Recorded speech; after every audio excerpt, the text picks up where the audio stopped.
Hello hi everyone అండి. మారుతి సాహితీ channel ప్రేక్షకులకు స్వాగతం సుస్వాగతం అండి. నిన్నటి ఎపిసోడ్లో పరుగు పరుగు నావెల్లో రాంబాబు సరోజ ఇద్దరు పార్కులో కలుసుకున్నారు కదండి. ఇద్దరి మధ్యన సంభాషణ మధ్యలో ప్రేమ విషయం ఏమైనా వస్తుందేమో అని మనం ఎదురు చూసాం, కానీ ఎవరి నోటి ద్వారా కూడా బయటికి రాలేకపోయింది. ఈ రోజు ఎపిసోడ్లో ఏం జరుగుతుందో తెలుసుకుందామా అండి. నావెల్లోకి వెళ్దామండి. రాంబాబు చెప్పేశాడు. రాంబాబు గొంతు సవరించుకొని గుండె చిక్కబట్టుకున్నాడు. సరోజా సరోజా మరేమో నేను నువ్వు చెప్పు ఏంటి? సరోజ సూటిగా రాంబాబు కళ్ళలోకి చూసింది. సరోజ అలా చూసేసరికి రాంబాబుకు చెప్పలేని కలవరం కలిగింది. మరేం లేదు, కొన్ని శనగలు తినాలని అనుకుంటున్నాను, బిక్కమొహం వేసి అన్నాడు రాంబాబు. సరోజ వింతగా రాంబాబు బంక చూసి శనగల పొట్లం అతనికి అందించింది. ఇంతలో అక్కడికి న్యూస్ పేపర్ కుర్రాడు వచ్చాడు. తాజా వార్తలు sir, Garam Masala evening edition. వద్దు అన్నాడు రాంబాబు. తాజా వార్తలు సార్, వద్దన్నానా? మీరు శనగల కంటే తాజా వార్తలు సార్, మీరు తినే శనగల కంటే తాజా వార్తలు సార్, చాలా తాజా వార్తలు. మాకు వద్దు, సరోజ విసుక్కుంది. ₹1 కదమ్మా, మొహం మీద న్యూస్ పేపరు పరుస్తూ అన్నాడు. రాంబాబు ₹1 వాడికిచ్చి పేపర్ కొన్నాడు. పేపర్ కుర్రాడు వెళ్ళిపోయాడు. కొంటే గాని వదలరు వీళ్ళు అంది సరోజ ముఖం చిట్లిస్తూ. రాంబాబు పేపరు పచ్చిక మీద పరిచి చూడసాగాడు. 5 నిమిషాలు గడిచిపోయాయి. ఇంకా వెళ్దామా అంది వాచ్ వంక చూస్తూ సరోజ. రాంబాబు దీనంగా మొహం పెట్టాడు. మరి విశేషాలు ఏం చెప్పడం లేదు కదా? చెప్పనా? తిరుపతి కొండ మించి బస్సు లోయల్లో దొర్లిపోయి 20 మంది భక్తులు అక్కడికక్కడే చచ్చిపోయారు. తర్వాత ప్రధాని రష్యా ప్రయాణం రేపే. ఇంకా ఆఫీసుల్లో కాషాయ వస్త్రాలు యూనిఫామ్గా పెట్టవచ్చట. అయిపోయాయా? ఇంకా ఉన్నాయా? రాంబాబు తలెత్తి సరోజ వంక చూశాడు. సరోజ సీరియస్ గా అతని వంకే చూస్తుంది. రాంబాబు తడబడ్డాడు. అంటే ఇంకా వార్తలు ఉన్నాయనుకో, కానీ నీకు నచ్చుతాయో లేదో అని. సరోజ రాంబాబు చేతిలోంచి పేపర్ లాక్కొని పక్కన పడేసింది. నిన్ను అమాయకుడు అనుకోనా, పిరికివాడివనుకోనా? మగవాడు ఇలా ఉండకూడదు రాంబాబు. ఇంకెలా ఉండాలి? నాకు మీసాలు ఉన్నాయిగా. సరోజ కిసుక్కున నవ్వింది. సరిగ్గా అదే సమయంలో రివ్వున వీచిన గాలికి న్యూస్ పేపరు రెపరెపా కొట్టుకుంది. పేజీలు అటు ఇటు అయ్యాయి. పేపర్ వైపు చూసిన సరోజ దృష్టి అక్కడే ఆగిపోయింది. గబుక్కున పేపర్ తీసింది. రాంబాబు, ఈ ప్రకటన చూశావా? Photo competition vision camera company వాళ్ళు కండక్ట్ చేస్తున్నారు. ₹25,000 బహుమతులు. మొదటి బహుమతి ₹10,000. గబగబా మొత్తం ప్రకటన అంతా చదివారు. నువ్వు పార్టిసిపేట్ చేయకూడదు అంది సరోజ ఆతృతగా. నేను ఊరికే అనడం లేదు, నిజంగానే అంటున్నాను. కానీ నేను ఫోటోగ్రఫీ గురించి ఇంకా నేర్చుకోవాల్సింది ఉందని నువ్వే అన్నావు కదా అన్నాడు రాంబాబు. సరోజ నవ్వింది. అన్నానే అనుకో, కానీ నువ్వు కాస్త శ్రద్ధ చూపించి తీస్తే బాగుంటుంది. ఏమో నీ లక్క ఎలా ఉంటుందో. ఈ కాంపిటీషన్లో పాల్గో రాంబాబు. నాకెక్కడ వస్తుందిలే ప్రైజు. నువ్వలా నిరాశ పడితే ఎలా? నీకు తప్పకుండా ప్రైజ్ వస్తే నాకు మాత్రం ఆనందం కదా. నువ్వు ఈ పోటీలో పాల్గొనాలి నా కోసం అంది సరోజ అభ్యర్థిస్తూ. రాంబాబు కళ్ళు మెరిశాయి. నువ్వు చెప్తే అలానే పాల్గొంటా, నీకోసం ఏమైనా చేస్తా. త్వరగా మంచి ఫోటోలు తీసి పంపించు. పోటీకి ఆఖరి తేదీ ఇంకా 4 రోజులే ఉంది. అలాగే, ఇంకా వెళదాం. చీకటి పడింది. రాంబాబుకి కంగారు పుట్టింది. తాను చెప్పాలనుకుంది ఇప్పటిదాకా ఇంకా చెప్పనే లేదు. అది సరికాదు సరోజ, ప్లీజ్ కాసేపు కూర్చో. నీతో ఓ విషయం చెప్పాలి. ఏమిటిది? కొన్ని బఠానీలు తినాలని, తినలేకపోతే క్రికెట్ మ్యాచ్లో ఇండియా జట్టు ఘన విజయం సాధించిందనా, లేకపోతే నువ్వు చెప్పలేవులే, నీతోనయ్యే పని కాదు. ఏదో ఒకరోజు నేనే ఏదో ఒకటి చెయ్యాలి. సరోజ లేచి నిలబడింది. పద. రాంబాబు బిక్క మొహం పెట్టాడు. విలన్ రంగప్రవేశం. అదే పార్కులో అదే సమయంలో సుబ్బు గుసగుసలాడుతూ పిలిచాడు నాగరాజు. మత్తుగా అంది సుబ్బలక్ష్మి.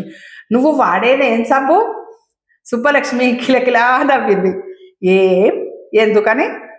నీ ఒళ్ళు ఘుమఘుమా వాసన వస్తోంది. నేను సబ్బులు వాడను నాగరాజు, సున్నిపిండే వాడతాను. అందుకే నీ ఒళ్ళంతా మెత్తగా మత్తుగా మూలిగింది సుబ్బలక్ష్మి. వదులు రాజు, ఎవరైనా చూస్తారు, చూస్తే ఈర్ష్య పడతారు అంతేగా. నాగరాజు సుబ్బలక్ష్మి ఒడిలో తలపెట్టుకుని పడుకుంటూ అన్నాడు. సుబ్బలక్ష్మి తన చేతిని నాగరాజు చొక్కాలోంచి లోనికి పోనిచ్చి అతని ఛాతీ మీద నిమిరింది. నాగరాజు పకపకా నవ్వాడు. ఏం గుర్తుకొచ్చింది రాజు? ఏం లేదు. వద్దు సుబ్బు, వద్దు. ఏంటి వద్దు? ఆశ్చర్యంగా చూసింది సుబ్బలక్ష్మి. నువ్వలా నిమరొద్దు, నాకు కితకితలు పుడుతున్నాయి. ఇంకోసారి నువ్వు నిమరమన్నా నిమరను. నువ్వు నవ్వుతుంటే భయమేస్తుంది. విలన్ నవ్వినట్టు ఉంది. నాగరాజు వైపు భయంగా చూస్తూ అంది. అలాగే. నాగరాజు 2 చేతులతో సుబ్బలక్ష్మి చెవులు పట్టుకుని ఆమె ముఖాన్ని తన ముఖం మీదకి లాక్కున్నాడు. ఏంటది? ఎవరైనా చూస్తారు. బయట కుంగుతో మూతి తుడుచుకుంది సుబ్బలక్ష్మి. నాగరాజు కూడా చొక్కా ఎత్తి మూతి తుడుచుకున్నాడు. చీకటి పడుతుంది, ఇంకా వెళ్దాంలే. నాగరాజు ఇంకాసేపు ఉందాం. అమ్మో, ఇంట్లో నేనేమని చెప్పాలి? గుండెల మీద చెయ్యేసుకుంది సుబ్బలక్ష్మి. ఏమైనా చెప్పు, ఇంకాసేపు ఇక్కడే ఉందాం. అబ్బా, వద్దంటుంటే, అబ్బా ఉందామంటుంటే. సుబ్బలక్ష్మి తన ఒళ్ళో ఉన్న నాగరాజు తలని 2 చేతులతో పట్టి నాగరాజుని ముందుకు తోసింది. నాగరాజు ముందుకు దొర్లాడు. అబ్బా, బాధగా అరిచాడు నాగరాజు తల పట్టుకుని లేస్తూ. ఏమైంది నాగరాజు? సుబ్బలక్ష్మి కంగారు పడుతూ అడిగింది. నాగరాజు ముందుకు వంగి గడ్డిలో చెయ్యి పెట్టి తడిమాడు. చూడు, ఇక్కడ పెద్ద బండరాయి ఉంది. నువ్వు తల పట్టుకుని తోశావు. నా తల ఈ రాయికి కొట్టుకుంది. అబ్బా! సుబ్బలక్ష్మి చటుక్కున బయట కొంగు సర్రమని చింపింది. ఎక్కడ రాజా, ఎక్కడ? కట్టుకడతాను.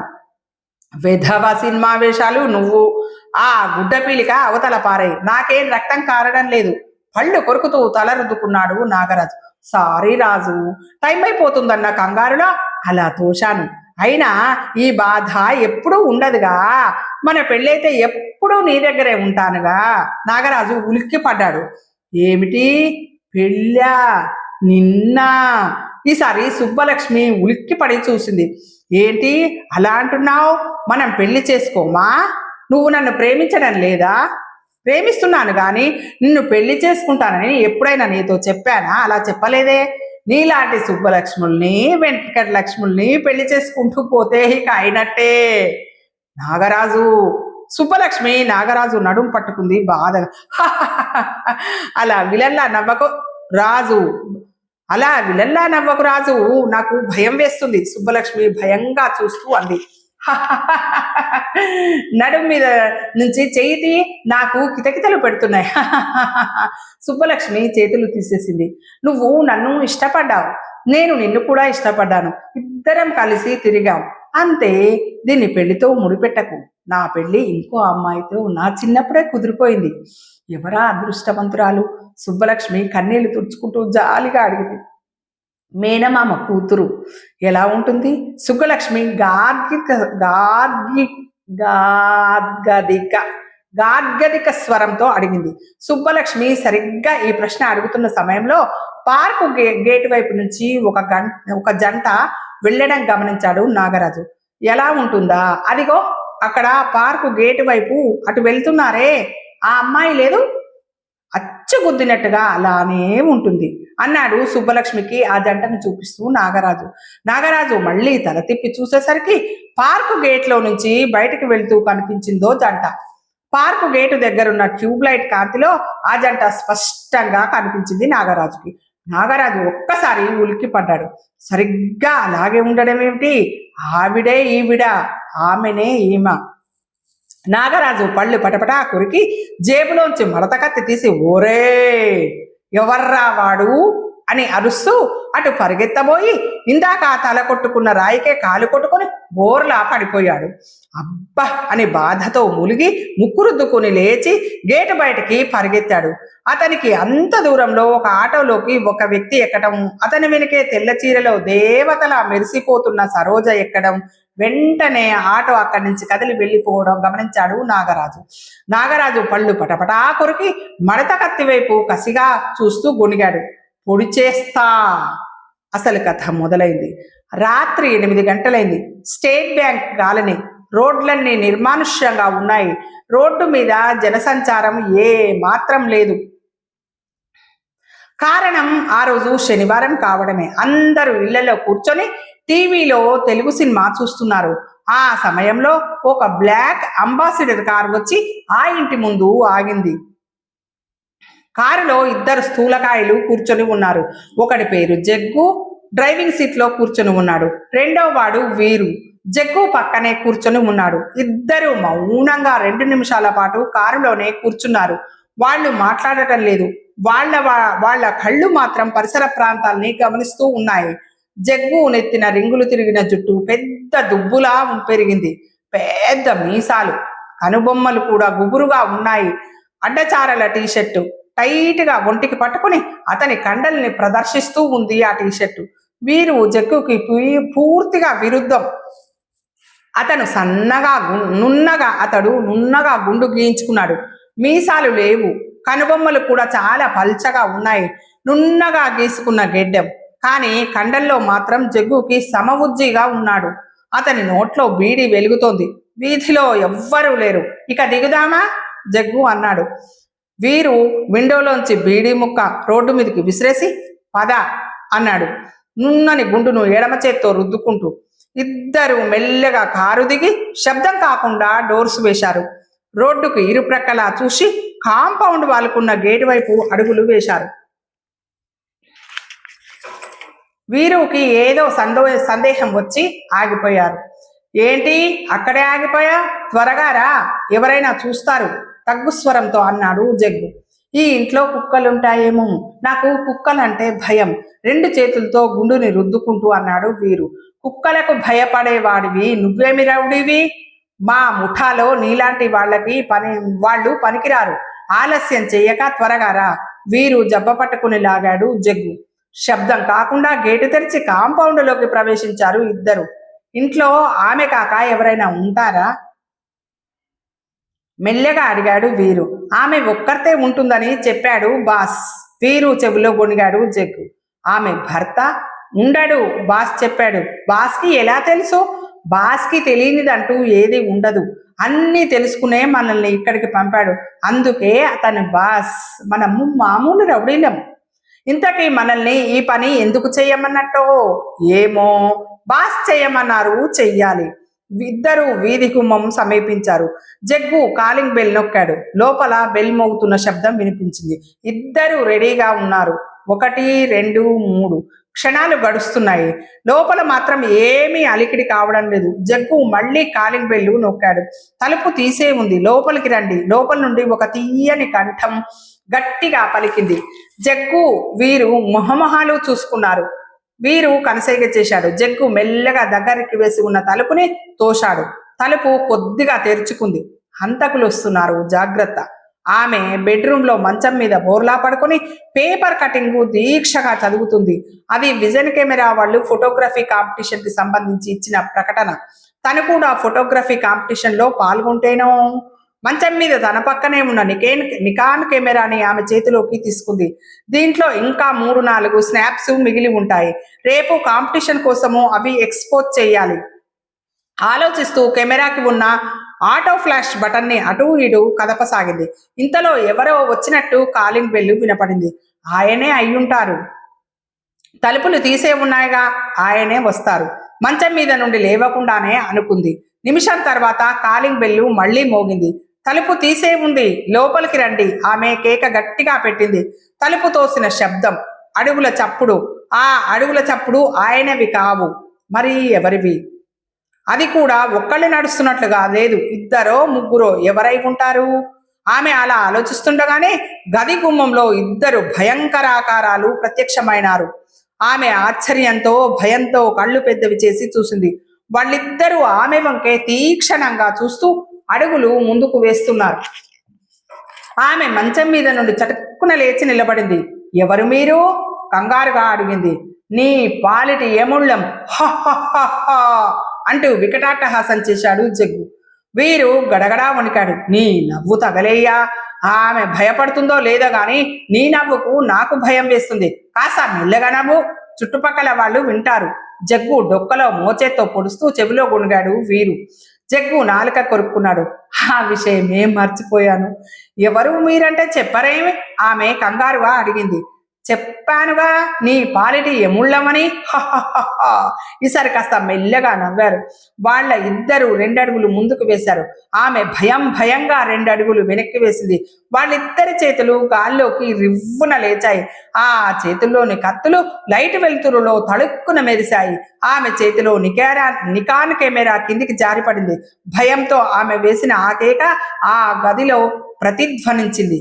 అది పోలీస్ స్టేషన్. ఇన్స్పెక్టర్ శ్రీరామ్ గదిలో కాలు కాలిన పిల్లిలా పచార్లు చేస్తున్నాడు. ఇంకా చాలు సార్ అన్నాడు కానిస్టేబుల్ 111 జాలిగా చూస్తూ. శ్రీరామ్ చటక్కున ఆగిపోయి కళ్ళగరేస్తూ అన్నాడు, ఏంటి చాలు చెప్పు. మనము ఒక్కడినంటే ఒక్కడిని కూడా పట్టలేదు, అప్పుడే చాలని అంటావేంటి?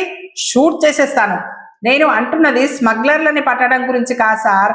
111 నసిగాడు. మరి దేని గురించి చెప్పు, షూట్ చేసేస్తాను. ఇప్పటికే మీరు చాలా సేపటి నుంచి పచార్లు చేస్తున్నారు కదా సార్, మీకు కాళ్ళ నొప్పులు వస్తాయని ఆపేసేయండి అన్నాను. ఇన్స్పెక్టర్ శ్రీరామ్ తల విదిలించాడు. డిస్గస్టింగ్. ఇంతసేపు నేను కష్టపడి పచార్లు చేస్తుంటే నా సబార్డినేట్వి నువ్వేమో హాయిగా నిల్చున్నావా? మిస్టర్ 111. Yes sir. బూట్లు నేలకి తాకించి సెల్యూట్ కొట్టాడు 111. ఫాలో మీ, లేకపోతే షూట్ చేసేస్తాను. శ్రీరామ్ మళ్ళీ గదిలో అటు ఇటు పచార్లు చేయడం ప్రారంభించాడు. కానిస్టేబుల్ 111 కూడా అతని వెనక్కి పచార్లు చేయసాగాడు. శ్రీరామ్ తూలి ముందుకు పడబోయి తమాయించుకొని మళ్ళీ అడుగులు ముందుకు వేస్తూ అన్నాడు, 111. Yes sir. మరి నా వెనకాలే అనుకుని చెయ్యకు. నీ కాళ్ళు నా కాళ్ళకి అడ్డు తగులుతాయి. మళ్ళీసారి నీ కాళ్ళు తగిలితే నీ కాళ్ళ మీద షూట్ చేసిస్తాను. Yes sir. అదే సమయంలో ఫోన్ మోగింది. పచార్లు ఆపి శ్రీరామ్ ఫోన్ ఎత్తాడు. హలో అన్నాడు విసుగ్గా. కానీ అవతల వైపు కంఠస్వరం వినగానే అతని ముఖంలోని విసుగుదల ఎగిరిపోయి కంగారు చోటు చేసుకుంది. ఒక్కసారిగా కుడికాలు బూటుని నేలకు గట్టిగా తాటించి సెల్యూట్ చేశాడు. కానిస్టేబుల్ 111 కూడా ఠపీమని ఫోన్ వైపు చూస్తూ సెల్యూట్ కొట్టాడు. ఫోన్లో మాట్లాడుతున్న శ్రీరామ్ ఒళ్ళంతా చెమటలు పట్టసాగింది. Yes sir. Yes sir. No sir. అవును సార్. గాజులా? లేదు సార్. తొడుక్కోలేదు సార్. ఆ ప్రయత్నంలోనే ఉన్నాం సార్. నో సార్, గాజులు తొడుక్కునే ప్రయత్నం కాదు సార్. సార్ నేను అలా అంటం లేదు సార్. స్మగ్లర్ని పట్టుకునే ప్రయత్నం సార్. Yes sir. కానీ వాళ్ళు మరీ అస్సలు కనిపించకుండా దాక్కోవడం అన్యాయం కదా సార్. అలాగే సార్. నోరు మూసుకొని వింటాను సార్. ఊరికే అనడం కాదు సార్. వింటున్నాను సార్. షూట్ చేస్తాను సార్. వద్దా సార్.